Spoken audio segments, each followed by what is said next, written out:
I just started out early as a little youth, I used to go by the name of Mikeylous in my community. Okay. You know, I just started out at a young age in my community.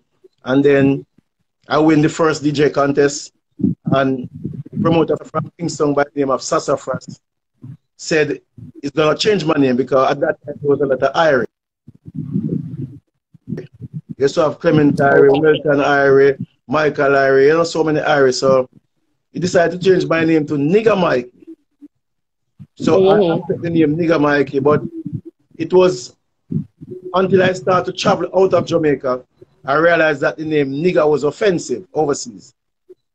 Yes, yes, I didn't nigga. know it was offensive because you know Jamaica, we don't look at it at nothing. So when I started to travel to Jamaica 89, my first trip was in Canada 87. I didn't get no Yeah. big singers yet, but when I started to go into the US 89, I did have a lot of problem with the radio disc jockey. They didn't want to use the word nigga on the radio. So they was telling me to change my name, but I was saying I don't feel like change my name because that come like I'm gonna start all over again. Yeah. So Yeah. I was like stubborn, you know, didn't want to change it. So it was until 2000 when I went to France to do a show. I went to Europe to do a show, Belgium, Switzerland, and France. Me a little hero. And while I was on the radio in France doing an interview, the disc jockey guy was saying, "We have in the studio little hero and Mikey," and I was signaling him to say, "Nigga Mikey." And he pulled the door, come round and say he can't use the name nigga on the radio. So that's when I have my eye open up, and when I come back to Jamaica, I decide, well, I'm going to change my name. But I remember back in the days, Junior Demus, anybody who named Mikey, he used to call him Mikeylous.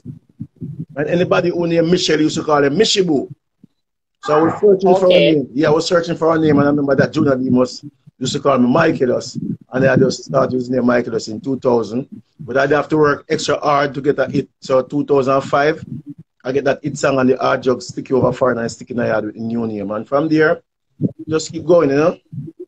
Mikeylous. But you see, the thing is, what we realize, you know, we have to learn, because sometimes we don't really want to change.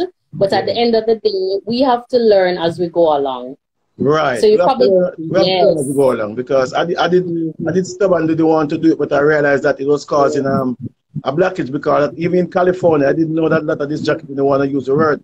And when I changed my name, people from IRFM, Sister Cabo, they called me and said that was a good change, that was a great thing I did, because they didn't find, even on the radio station, people used to debate on it in Miami. They have a big debate the other day, people calling in a couple years ago that why Jamaican people still using the word nigga, and it was all because of me. This jacket pay money song on the radio and say nigga, and that bit offensive, you know. So I just decided, yeah, and I feel better, you know.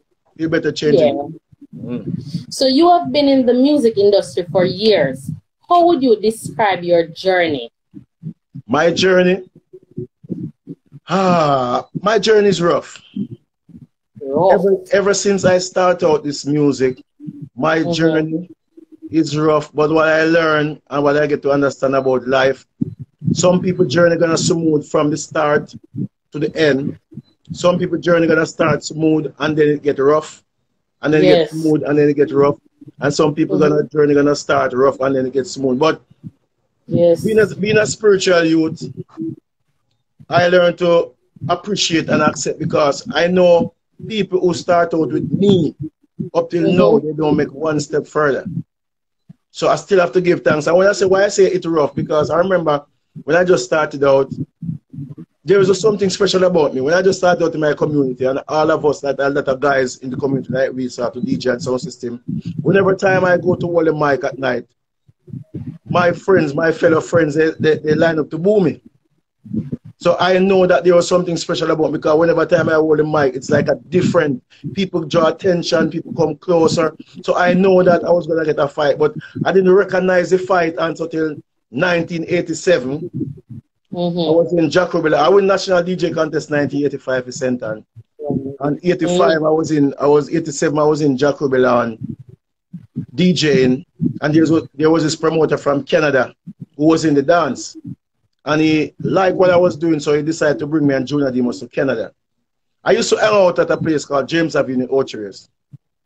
I have a lot of friends. And when I went, he bring us to Canada. And when I went to Canada for 3 weeks, and when I came back to Jamaica, it was like a promotional thing, you know. But you know, we Yeah. come up with some clothes because them time they're poor, they have no clothes. So we come up with some nice sweatsuit but not much Yeah. money. Nobody know that I come Mm-hmm. back to Jamaica is 60 Canadian.